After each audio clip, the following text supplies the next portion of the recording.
Hi, everybody out there in YouTube land. It's me, Jim, also known as Sandman Mystery Media, where we talk about pulps, books, graphic novels, music, movies, pretty much anything I feel like talking about.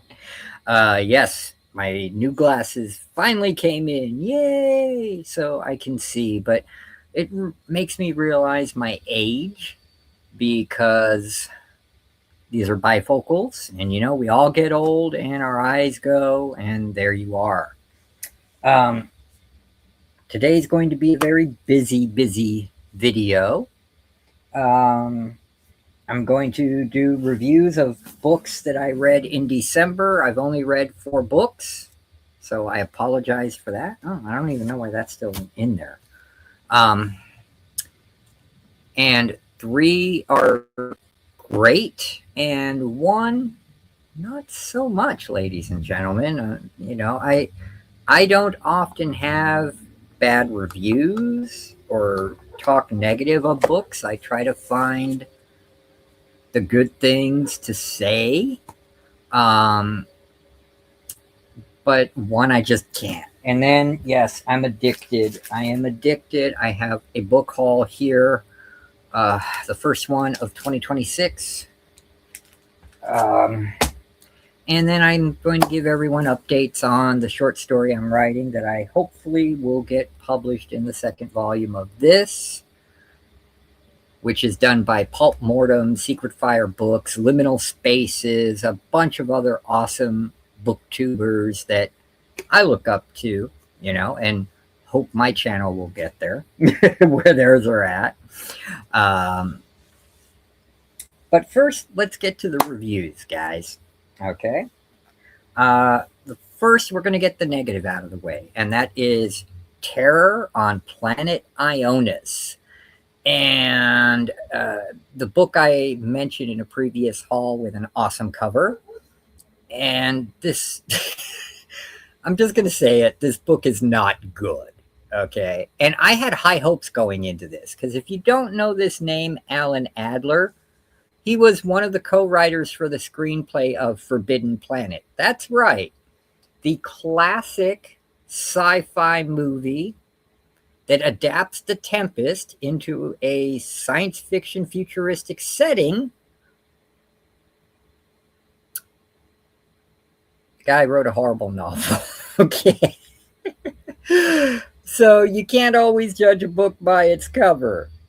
I will say this for it. It has some really great ideas. Okay, the whole idea of the story is the American government, the Navy, is working on a super secret, powerful warcraft that they are calling the Mach 1.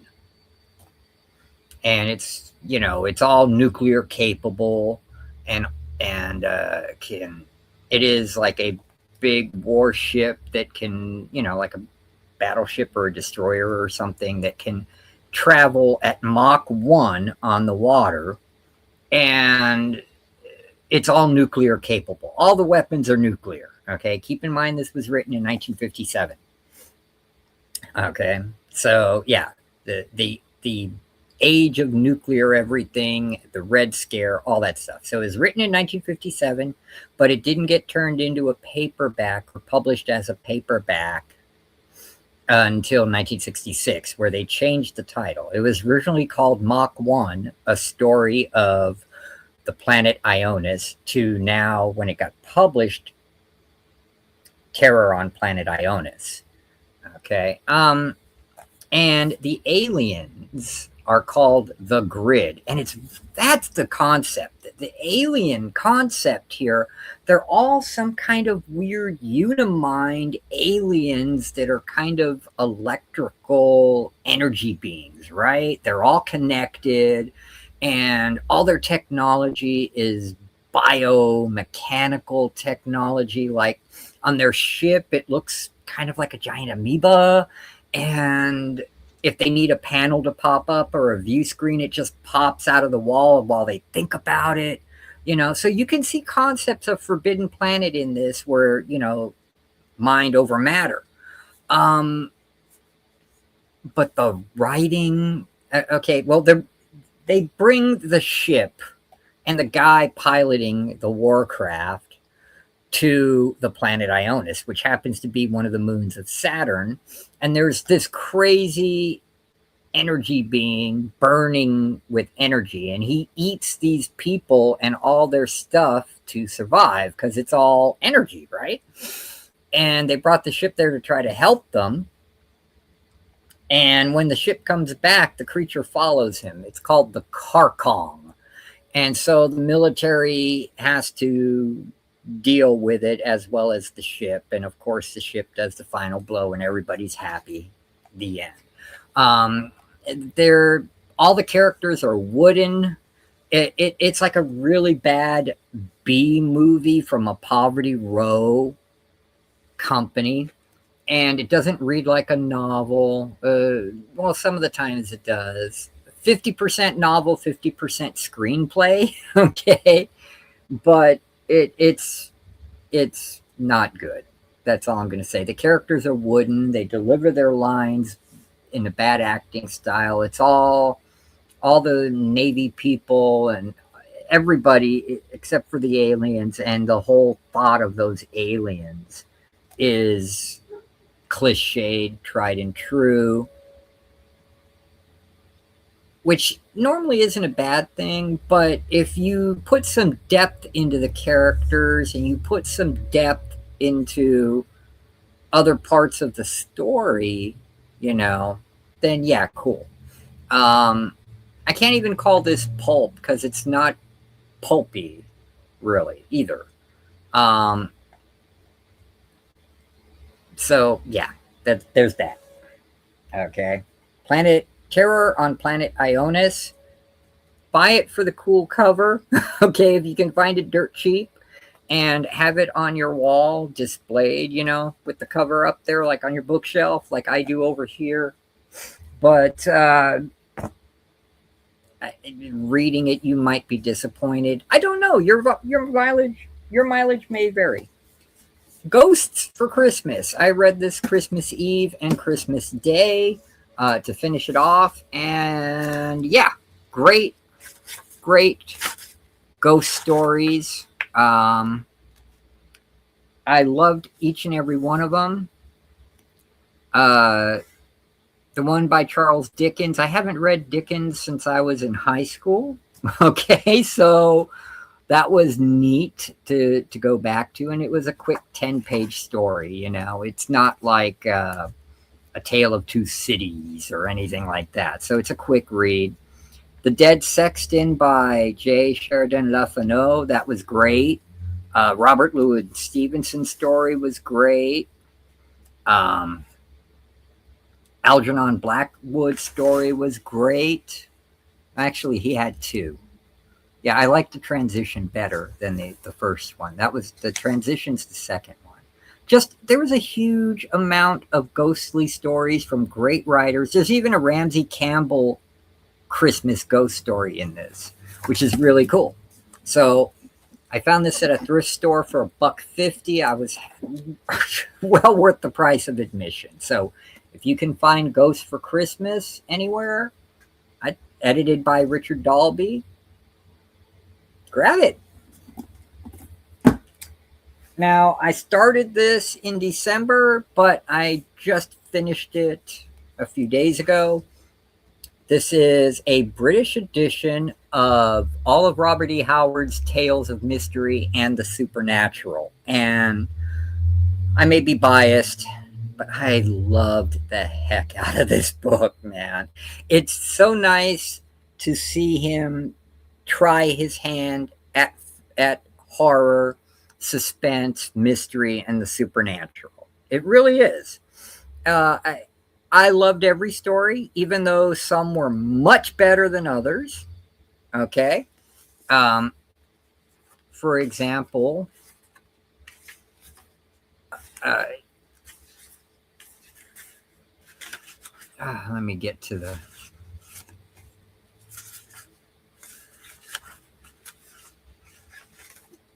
Yeah, here we go. The two werewolf stories, they're very short. Well, the first one is anyway. It's only like a 5-page story called In the Forest of Vifor, where you get an introduction to this cursed werewolf guy. Incredible.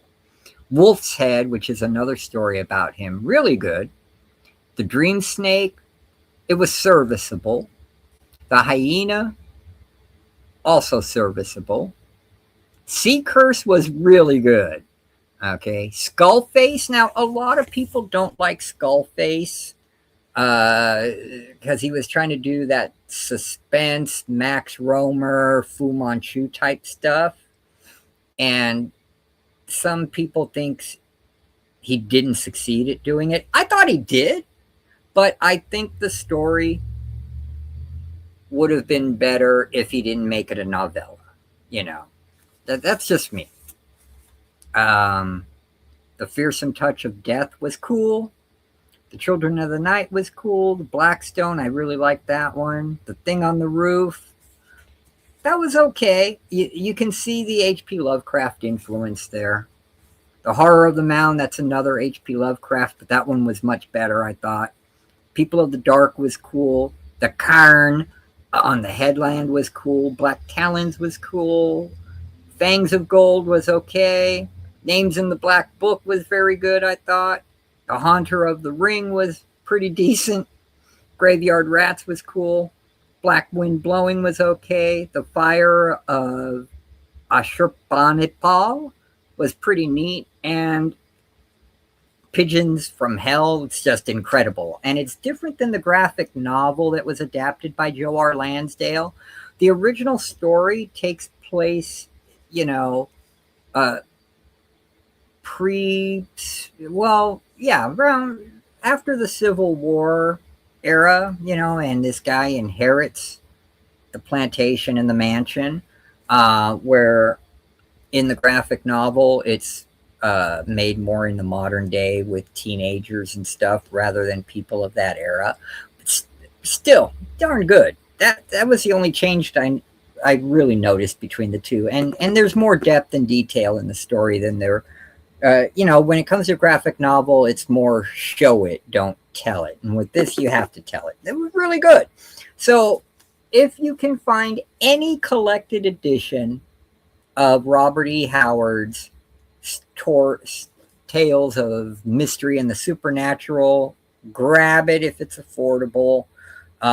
This is a UK edition with a very bland cover, you know, but you're not buying the book for the cover, you're buying the book for the incredible content. So there you go. And then I don't need to say anything about this. Everybody knows it. Everybody's read it. Almost everybody loves it. Ray Bradbury's Fahrenheit 451. Awesome stuff. All right. Now, yes, I am addicted. Okay. I am addicted because I can't seem to stop buying books. So, from Gary Levisi, who is a pulp writer out of New York. He has a eBay website. He has his own books on there that he signs, and he has other books too. Well, he had some Doc Savage novels I did not have, so I got them. The Lost Oasis, Murder Melody. This is actually an upgrade for me. This is a very nice condition one. Mine is okay, but you can tell it's got shelf wear. It has been read. So if anybody wants my other copy of Doc Savage so they can try some pulp, let me know. If you bought comics from me, I'll just slap it in there with you, or we'll work something out. Spook Legion and the Squeaking Goblin. I did not have these, and I need them for my collection. I have tons of the Shadow, and I have quite a few of the Spider now. But Doc Savage, now I've got maybe a dozen maybe 14 or 15, between a dozen and 15 of the novels. And The Avenger, I only have one novel. All right. Now, this haul, this is from, yes, Moonstone Books, people. Good stuff. I can't say enough wonderful things about moonstonebooks.com. You need to check them out. There's something for everybody there. And it's modern pulp, pulp made in the modern day. And it's really good stuff. First book I got, written by C.J. Anderson before he passed, The Spider, The Shadow of Evil. So that should be cool. Next up, trade paperback format. It is the or the Phantom Chronicles, 17 original short stories, edited by Joe Gentile and Lori Gentile. Look at the inside paper there. That is just, yeah. And then, boom. Good stuff, man. This came out in 2007. And let's see. Yeah, you got a story by C.J. Anderson in here, Ron Fortier, Will Murray. We all know Will Murray, I hope. Let's see if there's any names, other names I recognize here. Richard Dean Starr, that sounds familiar. David Michelinie, the guy who used to write The Amazing Spider-Man. Craig Shaw Gardner, he wrote a Phantom story, The Ghosts Who Walk. So that's pretty nice stuff. That's yum, good. This is a short story collection of the Domino Lady called Gentlemen Prefer the Domino Lady. Yeah. Come on now. That's just awesome stuff, man. And it has guest stars in it like the Black Bat, the Phantom Detective, the Green Ghost, Zero, Secret Agent X, Ravenwood, and more. Okay. And we got, let's see, who wrote these stories? Adam Lance Garcia. I know him. But nobody else on this. Okay, interesting. This should be a fun read. And then check this out. It's just a little thin pulp. Kolchak and the Night Stalkers. Yeah, now he's got a team with him. This is an exclusive Moonstone.com edition. This is going to be awesome. I can't wait to read this. You guys know how much I love Kolchak. The Avenger double feature. This has 2 new stories by Matthew Baugh and Mark Justice. And look at that cover. That's just good stuff. The only thing better that could have been better is if they made it a flip book, but they didn't. They just put the 2 stories normal. I would have done a flip book myself. Get more of that nostalgia. And then last is The Avenger, the Justice Inc. Files, another short story collection. Joe Gentile and Howard Hopkins. Okay, and let's see, do I know any of the writers? Okay, I know the name Ron Fortier, Howard Hopkins, Paul Cooperberg, David Michelinie, Will Murray. So yeah, I know a lot of the writers on here. They're pretty decent people. This should be a very fun read. Oh, and it's got art in it too? Okay, I know I passed some art in here because I just saw it. Where did it go? Where did you go? Urgh.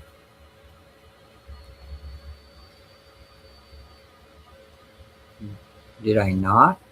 And just think there was art? It's possible. Yeah, it's not here. Okay. So I was seeing things, my mind's playing tricks on me. And yeah, I gotta stop because I'm so far behind on my to be read. I gotta stop. Anyway, talking about my short story. Okay. I wrote a character who is Christian-based in a post-apocalyptic fantasy setting world that I call New Earth. And He's called the Traveler. Uh, he's like Solomon Kane, but with that Norval Page of the writer of The Spider, with that over the top action stuff.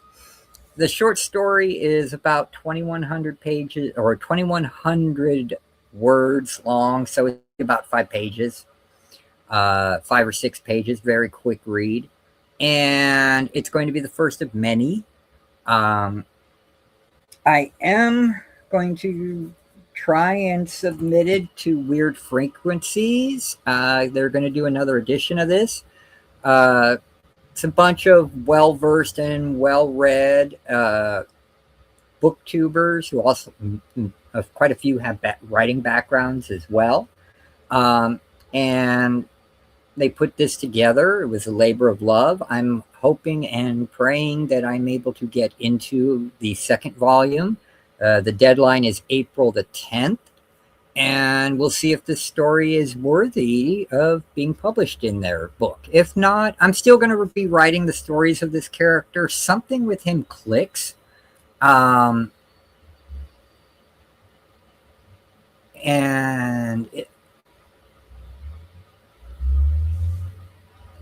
I would like to think the ideas I have in my head for each story, and he's going to run into more people like him throughout the various stories. And I'm probably going to end up writing them just like, Robert E. Howard wrote Conan, just flopping around his history throughout everything. Whatever stream of consciousness comes to my mind to write it, I'm going to do that. I've always been a stream of consciousness writer.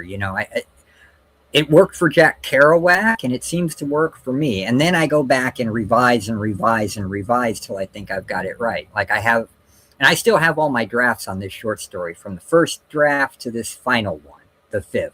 I hope it's the final. God, please let it be the final. Okay.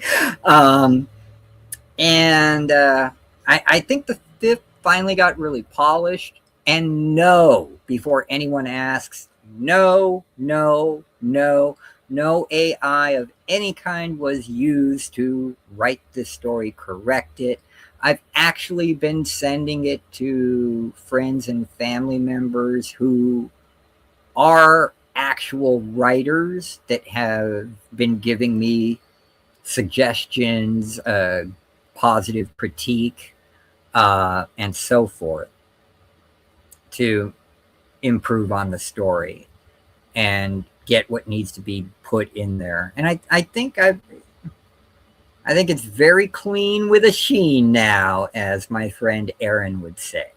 So I've sent it out to a few more people to read this draft and see what they think of it. I'm going to send another copy to Aaron. I'm waiting to hear what my son thought of it.